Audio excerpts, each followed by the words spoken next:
रोज की तरह कुकू अपने घर की बाहर बैठ के वो पहाड़ी को देख रहा था और वो सोच रहा था कि वो पहाड़ी इतना हरा भरा है, फिर कोई पक्षी वहाँ क्यों नहीं जाता। वो ऐसे सोच ही रहा था कि वहाँ पर टुनटुनी चिड़िया आ जाती है। क्या बात है मम्मा, आज कुछ मिला दाना वाना खाने को कि फिर आप खाली हाथ ही लौट आई? क्या करूँ कुकू बेटा, हमारे जंगल में तो सूखा पड़ गया है, कहीं कुछ दाना भी नहीं बचा है, अब हम लोग क्या करें? मम्मा, अगर हमारे जंगल में सूखा पड़ गया है तो हम लोग दूर वो पहाड़ी पे क्यों नहीं चले जाते?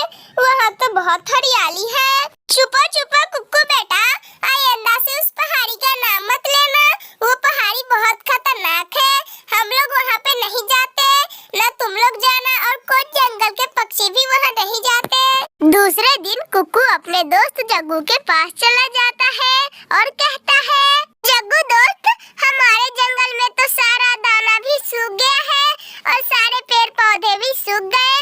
मैं सोच रहा हूँ कि उस पहाड़ी पे क्यों कोई नहीं जाता।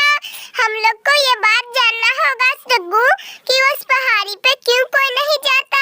ये बात जरूर उस बुरी माँ को पता होगा, तुम्हारे जैसी है बुरी कवि, उसे पता होगा। वो दोनों उस बुरी कवि माँ के पास चले जाते हैं। बुरी माँ, क्या आप बता सकते हैं कि हमारे जंगल में चारों तरफ सूखा पड़ गया है पर उस पहाड़ी पे क्यों कोई नहीं जाता?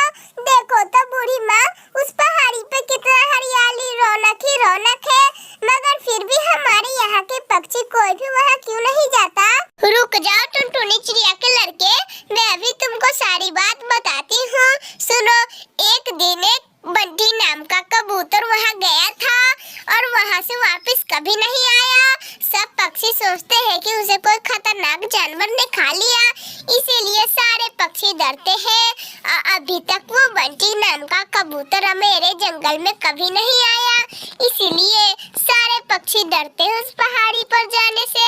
मगर बुरी माँ, ऐसा भी तो हो सकता है कि उस बंटी अंकल को उसी के जैसा बहुत सारे दोस्त मिल गए हों और वहाँ हरियाली ही हरियाली, नदियाँ, सब कुछ हो, शायद इसीलिए बंटी अंकल नहीं आए होंगे। बुरी माँ, सारे पक्षी क्यों डरते हैं, एक बार देख तो लेते। चलो जग्गू, हमारी मम्मा हम लोगों को ढूंढ रही होंगी, बाकी का योजना हम लोग कल बनाएंगे, ठीक है ना जग्गू? ऐसा कह के वो दोनों अपने अपने घर चले जाते हैं। मम्मा मम्मा, उस पहाड़ी पे क्यों नहीं जाता कोई? ऐसा भी तो हो सकता है कि बंटी अंकल को फल देख के वहाँ से आने का मन न हो और उसे दोस्त भी मिल गए हो। कुक्कू बेटा, कहीं ऐसा भी तो हो सकता है कि कहीं बंटी को कोई खतरनाक जीव ने खा लिया हो। ऐसे कुक्कू अपनी मम्मा से बातें करता है। दूसरे दिन जग्गू और कुक्कू अपने घर के बाहर आके योजना बना रहे थे कि आज हम लोग उस पहाड़ी पे जाएंगे तो जाएंगे। टुनटुनी चिड़िया का बेटा कुक्कू तो अपने घर से चाकू लाया था और वो कहता है, जग्गू, हम लोग मरेंगे चाहे मिटेंगे लेकिन उस पहाड़ी पे जाएंगे, मरेंगे चाहे मिटेंगे लेकिन हम लोग उस पहाड़ी पे जाएंगे। क्या कह के वो दोनों वहाँ से निकल जाते हैं।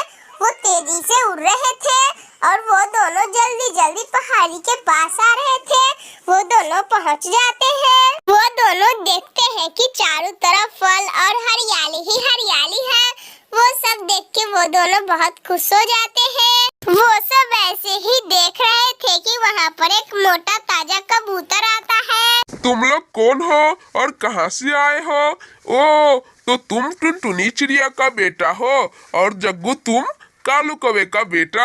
जग्गू और कुक्कू हमें सर हिलाते हैं। बंटी कबूतर उन दोनों को ढेर सारे फल खाने के लिए देता है और जग्गू और कुक्कू वहाँ से खुशी खुशी अपने घर चले जाते हैं। मेरे प्यारे दोस्तों, अगर आप लोग को ये वीडियो पसंद आई हो तो प्लीज लाइक एंड सब्सक्राइब करके बेल आइकन दबाना ना भूलें। एक छोटे से जंगल में टुनटुनी चिड़िया और उसके बेटा कुक्कू रहा करते थे। वो दोनों बहुत खुशी से रहते थे।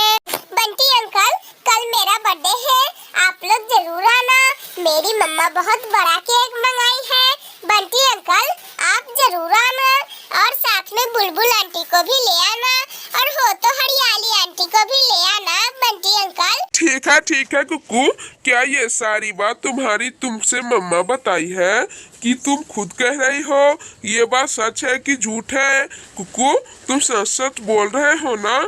हाँ हाँ बंटी अंकल, ये सारी बात सच है। आप बुलबुल और हरियाली आंटी को अपने साथ ले आना, हो तो तोते अंकल को भी ले आना। नहीं नहीं, छोड़ दीजिएगा बंटी अंकल, मैं जा रही हूँ। तोते अंकल को बता दूंगा कि हमारे घर बर्थडे है, मेरी मम्मा बहुत बड़ा केक लाई है। मैं बता दूंगा तोते अंकल को, आप मत जाना तोते अंकल को बताने। ऐसा कह के कुक्कू तोते अंकल के पास चला जाता है। पिट्ठू तोते अंकल, क्या आपको पता है कि कल मेरा बर्थडे है? आप मेरे घर जरूर आना और अपनी पत्नी हरियाली को भी ले आना। वैसे भी मैंने तो बंटी अंकल को बता ही दिया है कि आपकी पत्नी हरियाली को भी लेके आए, लेकिन आप फिर भी आप किसी भी पक्षी को मत भूलना और सबको बुला के ले आना। सच सच कुकू, क्या ये तुम सच बात कह रहे हो? तुम्हारी मम्मा बड़ा केक किया है तो मैं जरूर आऊंगा, तुम चिंता मत करो और तुम चुपचाप घर चले जाओ कुकू, मैं जरूर आऊंगा। कुकू बेटा, आपने सबको तो संदेशा दे दिया है ना कि आपके बर्थडे में सारे पक्षी आए? हाँ हाँ मम्मा, आप बिल्कुल चिंता मत करिए, मैंने जंगल के सारे पक्षियों को बता दिया है कि मेरे बर्थडे में आए और मेरी मम्मा ने बहुत बड़ा केक किया है। ऐसे वो दोनों बात कर ही रहे थे कि केक वाला पक्षी का फोन आता है और कहता है, टुनटुनी चिड़िया, तुम्हारा केक बन गया है, तुम आओ और जल्दी अपना केक लेके चले जाओ। कालू जी, वो छोटी टुनटुनी है ना हमारे जंगल में की, वो तो सारे पक्षी को अपने बेटे के जन्मदिन पर बर्थडे का निमंत्रण दे के गई है, फिर हम लोगों को क्यों नहीं दे के गई? कालू जी, आप जाए और उससे पूछ के आए। अरे गोरी, ये तुम क्या बात कर रही हो? कल ही तो तुमने मेरे से झगड़ा किया था और टुनटुनी से भी, तो तुम्हें कैसे टुनटुनी निमंत्रण देकर जाएगी? मैं तो खैर दे देता, लेकिन टुनटुनी। कालू जी, आप चिंता मत करिए, मैं देख लूंगी उस छोटी चिड़िया को। मैं भी देखती हूँ कि वो कैसे अपने बेटे का बर्थडे मनाती है। टुनटुनी चिड़िया भी केक ले आई थी और अपने बेटे से कहती है, कुक्कू बेटा, आप जाए और गुब्बारे ले आए, मैं तो केक ले आई हूँ। ठीक है मम्मा, मैं अभी जाता हूँ और जल्दी से गुब्बारे लेके आता हूँ, आप केक के पास बैठे रहिए। कुक्कू के जाने के बाद फिर से उसी केक वाले का फोन आता है और वो टुनटुनी से कहता है, टुनी चिड़िया, मैंने आपको वो एक्सपायर केक गलती से दे दिया है, आप वो केक को नदी में फेंक दीजिए और मेरे यहाँ से नया केक ले आइए। केक वाले भैया, आपको भी ध्यान नहीं रहता क्या? मैं आती हूँ, आप रुकिए वहीं पर। टुनटुनी चिड़िया चली जाती है। ओहो टुनटुनी, अब तो मैं सारी केक खा जाऊंगी। मैं भी देखती हूँ कि अब तुम कैसे अपने बेटे का बर्थडे मनाती हो। थोड़ी कवि को तो पता ही नहीं था कि वो केक खा के वो मर भी सकती थी, लेकिन वो एक्सपायर केक जल्दी जल्दी खा लेती है और अपने घर चली जाती है।